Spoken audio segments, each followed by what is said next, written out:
चलिए आगे बढ़ते हैं। किसी भी स्थिति में विद्युत द्विध्रुव के कारण विद्युत क्षेत्र, ठीक है, electric field at a point due to electric dipole in any position. और ये आप ध्यान में रखिएगा कि एनी पोजीशन वाला जो बनता है, मतलब किसी भी स्थिति वाला, वो केवल छोटा द्विध्रुव का बनता है, मतलब आदर्श द्विध्रुव का बनता है। ठीक है, मतलब ये है कि इसमें टूयल का यानी कि कुल लंबाई का, टोटल लेंथ का यहाँ कोई यूज नहीं होगा। तो होता क्या है, ठीक है, कुछ इस तरह का है, -q + q, इसके सेंटर से थीटा कोण और r दूरी पर किसी भी स्थिति किसको बोलते हैं, ये वाला बीच वाला, मतलब यहाँ पे लिए तो वो है अक्षीय, ये लिए 90 वाले कोण पे तो वो निरक्षीय, दोनों के बीच में बनाए तो वो किसी भी स्थिति में, मतलब यहाँ एक्सियल, ये इक्वेटोरियल, और दोनों के बीच में बनाए तो एनी पोजीशन का, कहीं पे पॉइंट लेके बना सकते हैं। तो ये कोई, ये भी समझिए, ये भी कोई छोटा द्विध्रुव है जिसके एक ध्रुव पे -q, दूसरे ध्रुव पे +q, इसके केंद्र O से r दूरी और थीटा कोण पर कोई निश्चित बिंदु P स्थित है। ठीक है, AB is an ideal dipole, ठीक है, which contains -q and +q charge on their both pole from the center of this dipole at an angle theta and distance r, point P is taken in any position। ठीक है, किसी भी स्थिति का नाम। अब देखिए यहाँ पे इलेक्ट्रिक फील्ड यानी विद्युत क्षेत्र जो होगा वो दो घटक में बटेगा, दो कंपोनेंट में। आपको याद होगा, अगर एक्सियल का बना है, मतलब अक्षीय का बना है, ये निश्चित है कि ये किस एक्सिस का है, ये एक्स एक्सिस का है। और अगर ये इक्वेटोरियल का बना है, मतलब निरक्षीय का बना है, इसका मतलब है कि ये किस एक्सिस का है, वाई एक्सिस का। ये जो है ये थीटा एंगल है, ठीक है। इसका मतलब ऐसा है कि इसको अगर हम यहाँ से ऐसे करते हैं तो ये एक्स एक्सिस पे आ जाएगा, ठीक है, और यहाँ से ऐसे कर दें तो ये किस एक्सिस का, मतलब वाई एक्सिस पे, मतलब इसका वैल्यू एक्स एक्सिस पे भी हो सकता है, वाई एक्सिस पे भी हो सकता है। इसी कारण से आपके ध्यान में ऐसा होगा कि जब भी कोई सदिश राशि होता है एक साथ दो तल पे, दो अक्ष पे, तो उसको दो कंपोनेंट में, दो घटक में बांटते हैं। एक को बोलते हैं लंबवत घटक, दूसरे को बोलते हैं समांतर घटक। यानी कि जब कोई वेक्टर क्वांटिटी एक साथ कितने एक्सिस पे, दो एक्सिस पे होता है, तो उसको हमेशा दो कंपोनेंट में बांटा जाता है। एक को बोलते हैं परपेंडिकुलर कंपोनेंट, याद होगा आपको, उसमें साइन थीटा का यूज करते हैं। दूसरे को बोलते हैं पैरेलल कंपोनेंट यानी समांतर घटक, जिसमें कोस थीटा का उपयोग करते हैं। ठीक है, इसके अतिरिक्त मतलब यहाँ ऐसा हो गया कि इलेक्ट्रिक फील्ड जो होगा वो दो कंपोनेंट में, दो घटक में बटेगा। ठीक है, एक हुआ समांतर घटक, तो समांतर यहाँ पे निकालना है, यहाँ के सामने ले लिए तो समांतर हो गया ये। अब देखिए यहाँ तक का दूरी r था, डिस्टेंस r था, इसके आगे जाएंगे तो दूरी बदल जाएगा।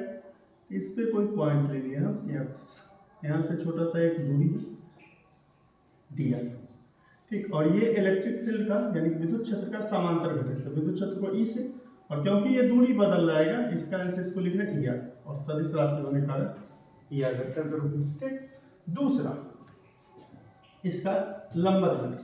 तो लंबवत घटक जो होता है, समांतर घटक और लंबवत घटक के बीच का कोण हमेशा 90 डिग्री का है, यानी कि पैरेलल कंपोनेंट और परपेंडिकुलर कंपोनेंट के बीच का एंगल हमेशा 90 डिग्री का। इससे 90 के एंगल पे दूसरा इसका कंपोनेंट है E, और इसमें देखिए क्या होगा, जैसे यहाँ से आगे बढ़े तो डिस्टेंस यानी कि दूरी बदला, तो इसमें ER लिखे। यहाँ देखिए कितने कोण पे है, थीटा, यानी कितने एंगल पे है, थीटा पर। अब इसको अगर इस डायरेक्शन में हम लाएंगे, ई लाइन की तरफ, इस लाइन की तरफ लाएंगे, तो ये बताइए कि यहाँ से ऐसे आएंगे तो एंगल बदलेगा कि नहीं, कौन बदलेगा, नहीं बदलेगा, कौन बदलेगा, कौन बदलेगा। तो जैसे इसमें दूरी बदल रहा है तो इसको ER लिखे, उसी तरह इसमें कौन बदल रहा है तो इसको E थीटा लिख लिए। ठीक है, तो ये हो गया लंबवत यानी कि परपेंडिकुलर, ये समांतर, ये समांतर यानी कि पैरेलल कंपोनेंट जो डिस्टेंस के अनुसार से बदलेगा, और ये लंबवत यानी कि परपेंडिकुलर कंपोनेंट जो थीटा यानी कि एंगल के अनुसार से। जैसे उसमें x मान है उसी तरह इसमें मान लिया एक पॉइंट y, इसको नीचे से मिला दिए। ये एंगल कौन ने बदल रहा था, तो यहाँ का कोण थीटा था, तो इधर एक छोटा सा कोण बन रहा है, इसको लिख लिए छोटा सा एंगल कितना d थीटा। जैसे r का छोटा सा दूरी कितना dr, उसी तरह थीटा के लिए छोटा सा एंगल कितना d थीटा। अब समझ, इस दोनों के बीच में इसका रिजल्टेंट होगा, रिजल्टेंट मतलब ई, जो हमको निकालना होगा इसमें से ई, ठीक है। अब ये तो हम पहले से जान रहे हैं कि परपेंडिकुलर और पैरेलल के बीच का एंगल 90 का, मतलब समांतर और लंबवत घटक के बीच का कोण कितना 90 का। ई आर और ई थीटा के बीच का एंगल कहीं भी हमको लगाना होगा तो उसमें हम 90 डिग्री लिखेंगे, लेकिन एक जो होगा इसका डायरेक्शन चाहिए, क्योंकि ये जो होता है वो इलेक्ट्रिक फील्ड वेक्टर क्वांटिटी यानी सदिश राशि, तो उसमें दिशा होगा, दिशा होगा। अभी तक पीछे जो हम बनाए थे अक्षीय का या निरक्षीय का, उसमें क्या लिखते थे, प्लस वाले का 20 ये बी से पी की तरफ मतलब बाहर की तरफ निकलता था, माइनस वाले का पी से किस तरफ ए की तरफ, इस तरह का लिखते थे। लेकिन इसमें यहाँ तो हम इसको जोड़ ही नहीं रहे, इसमें तो पी और बी का या पी और ए से जोड़ के लिख ही नहीं सकते, इसमें हमको डायरेक्शन चाहिए। डायरेक्शन के लिए यहाँ एक एंगल मानते हैं, और ये हमेशा ध्यान रखिएगा कि जब भी कोण लिखते हैं डायरेक्शन वाला यानी कि दिशा वाला, तो हमेशा जो रिजल्टेंट यानी कि परिणामी है वो, और जो समांतर घटक यानी पैरेलल घटक, parallel component, E R parallel है समांतर घटक और ये इसका परिणाम, इसके बीच का एंगल, इसके बीच कभी अल्फा नहीं हो सकता दिशा वाला। दिशा वाला कोण जब भी लिखेंगे तो समांतर घटक और परिणामी सदिश के बीच में, तो परिणामी सदिश ये ई है और समांतर घटक इसका ई आर वेक्टर, यानी कि रिजल्टेंट ई वेक्टर है और इसका पैरेलल कंपोनेंट ई है, इसी के बीच में हमेशा डायरेक्शन वाला यानी दिशा वाला कोण हो, ठीक है। अब सॉल्व करते हैं,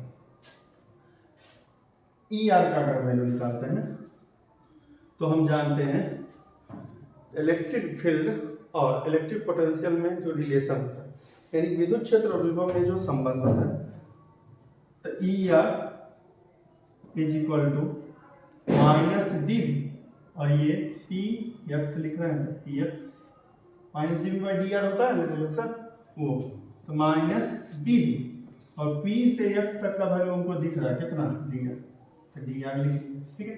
इसके अतिरिक्त समझिए डी भी मतलब भी का छोटा वैल्यू या बड़ा वैल्यू, डी लगाते ही हम तब हैं जब वैल्यू क्या होता है छोटा होता है। अब समझिए यहाँ भी का क्या वैल्यू होगा, ये कैसा डायपोल है, छोटा द्विध्रुव स्मॉल डायपोल है, और ये भी है किस पोजीशन का है, किसी पोजीशन का है, मतलब एनी पोजीशन, किसी भी स्थिति का है, ठीक है।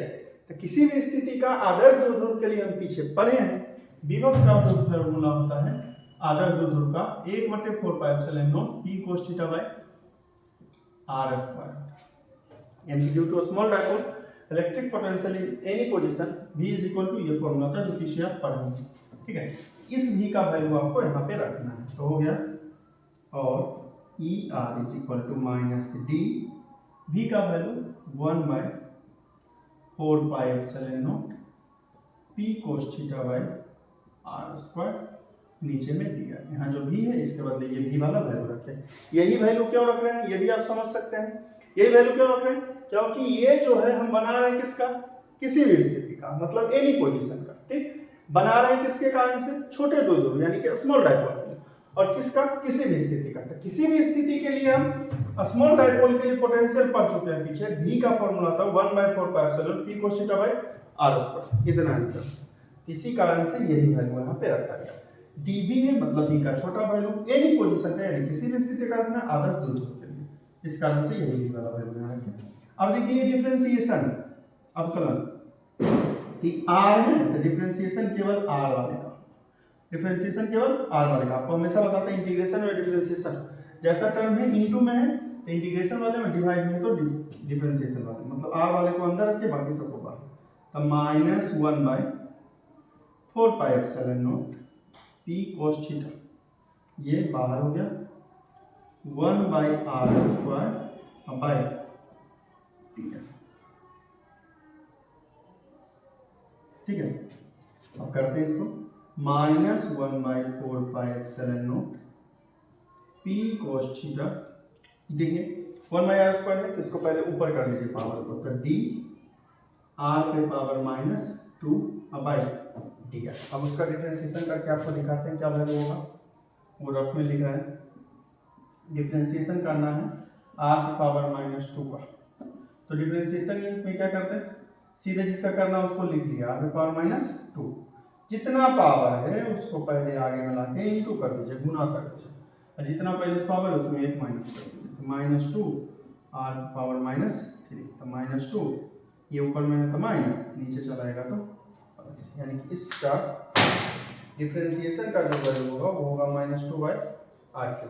ठीक है, ये पूरा डिफरेंशिएशन का वैल्यू, ये समझ में आ रहा है। r पावर -2 का करना है, जितना पावर है वो आगे में आके हमेशा इंटू होता है डिफरेंशिएशन में, इंटीग्रेशन का बिल्कुल उल्टा होता है, जितना पावर प्लस उसमें हमेशा एक माइनस करना है। इंटीग्रेशन में क्या करते हैं, पहले 1 ऐड करते हैं, डिवाइड करते हैं, इसमें पहले जो पावर है उसको आगे मिला के गुना करेंगे, और फिर जितना पावर है उसमें हमेशा 1 क्या करना है, माइनस करना है।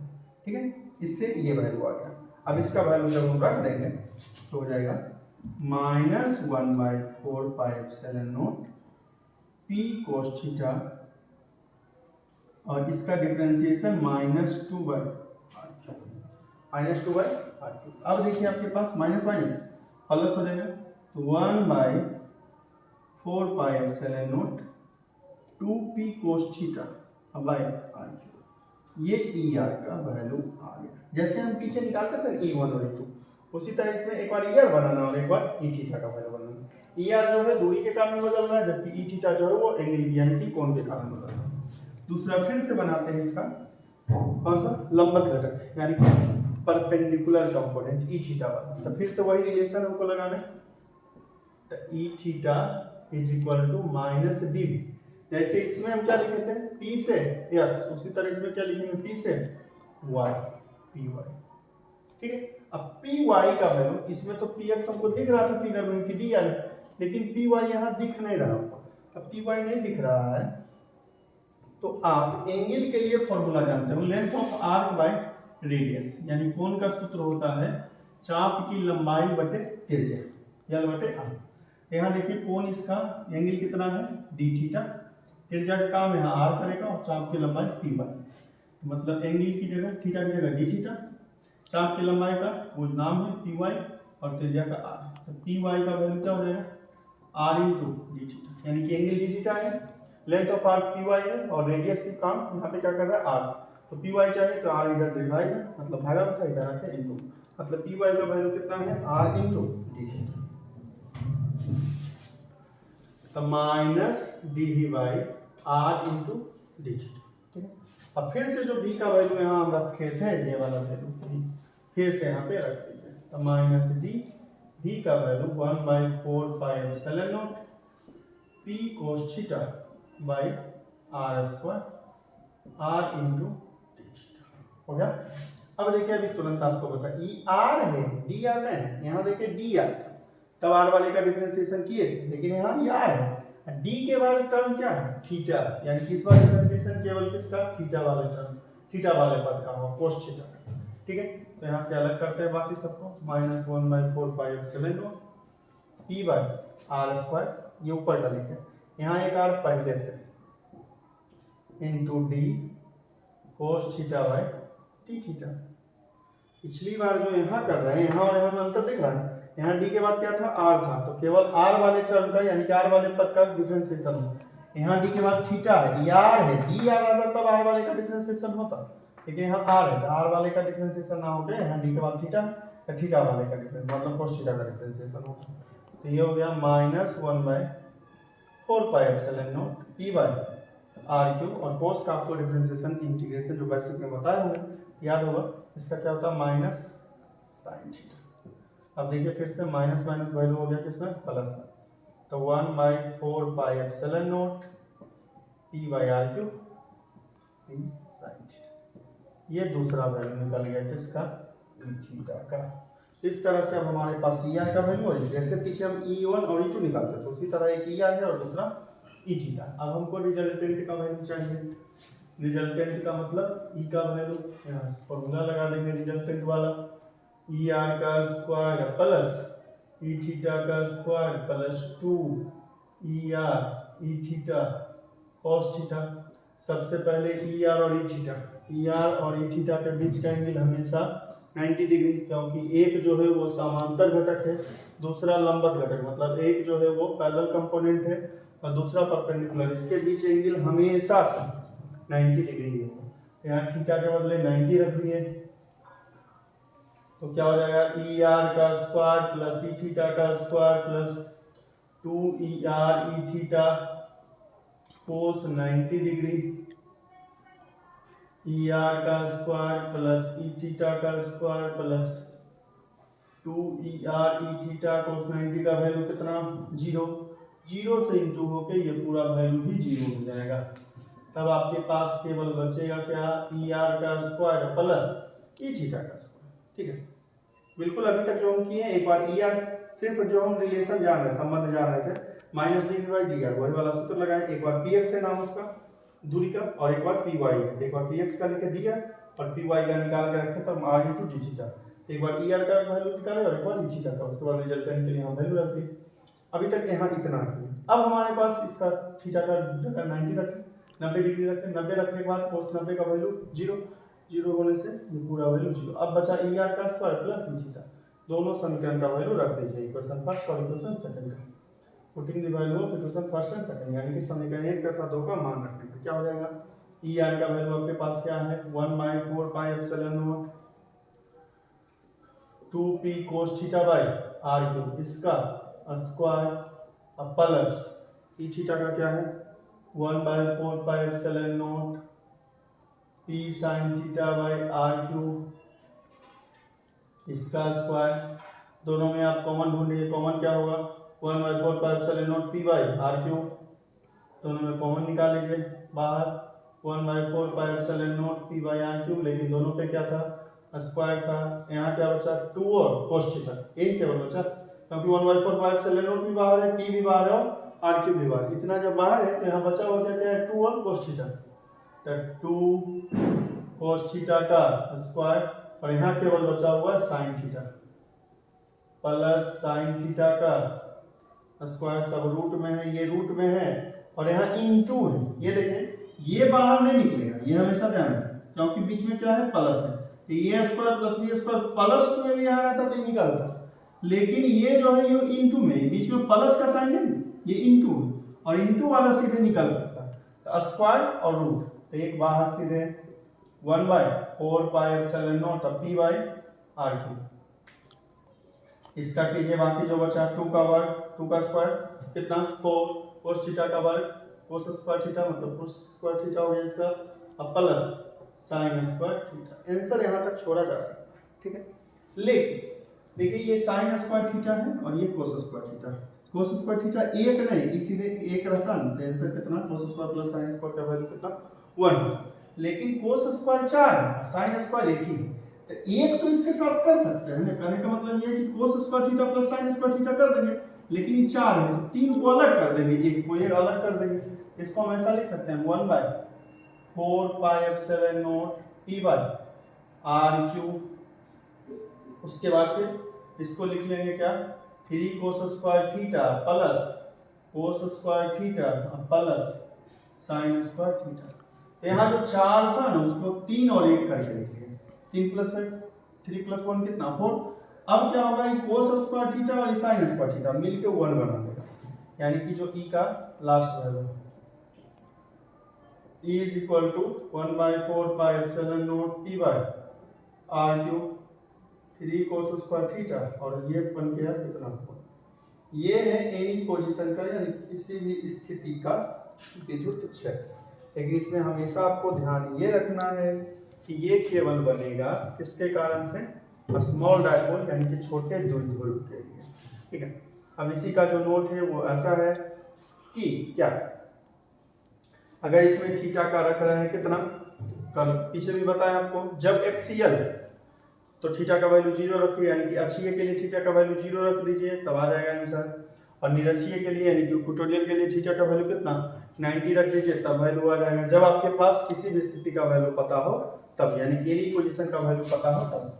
तो इसके आगे जो नोट का पॉइंट है वो ऐसा है कि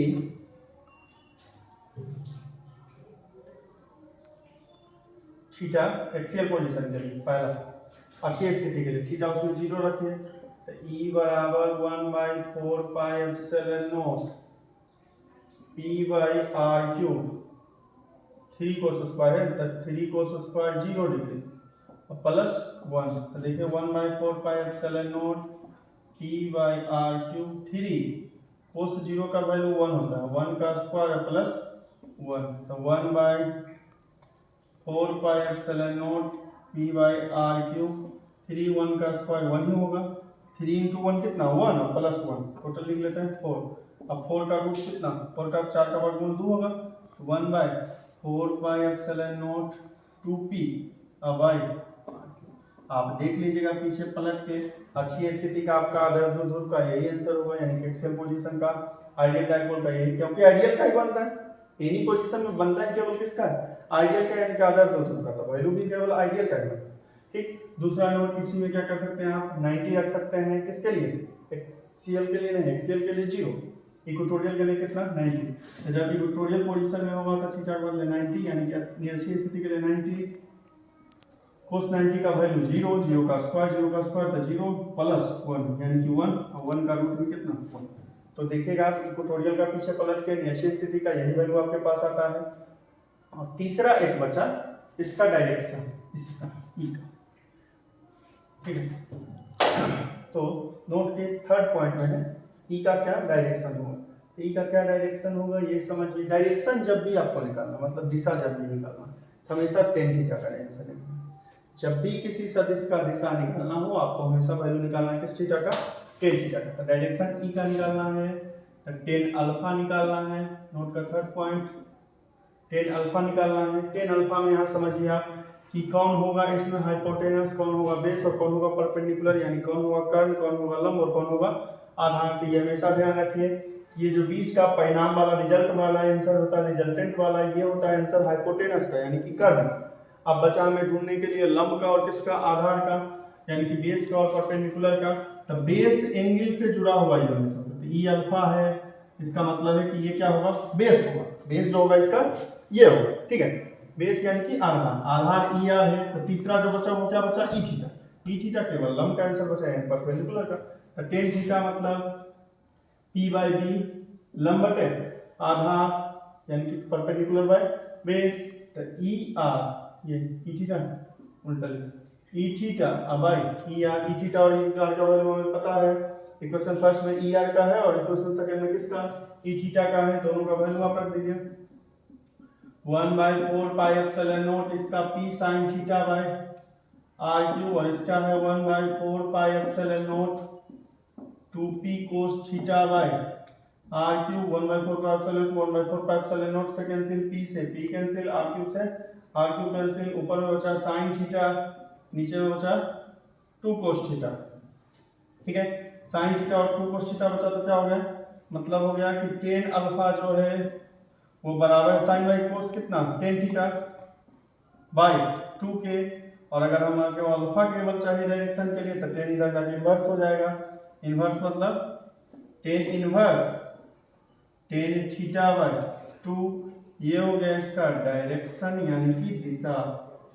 और ये इतना है आपका किसी भी स्थिति का विद्युत क्षेत्र, यानी कि एनी पोजीशन का इलेक्ट्रिक फील्ड, ये एक्सप्रेशन है। तो इस तरह से अभी तक हम पढ़ चुके हैं अक्षीय का विद्युत विभव और विद्युत क्षेत्र, यानी पोटेंशियल और इलेक्ट्रिक फील्ड, फिर निरक्षीय का विद्युत विभव और विद्युत क्षेत्र, मतलब इक्वेटोरियल का पोटेंशियल और फील्ड, और फिर एनी पोजीशन का, यानी किसी भी स्थिति का फील्ड और पोटेंशियल, विभव और विद्युत क्षेत्र, ठीक है। आगे अगले दिन देखते हैं।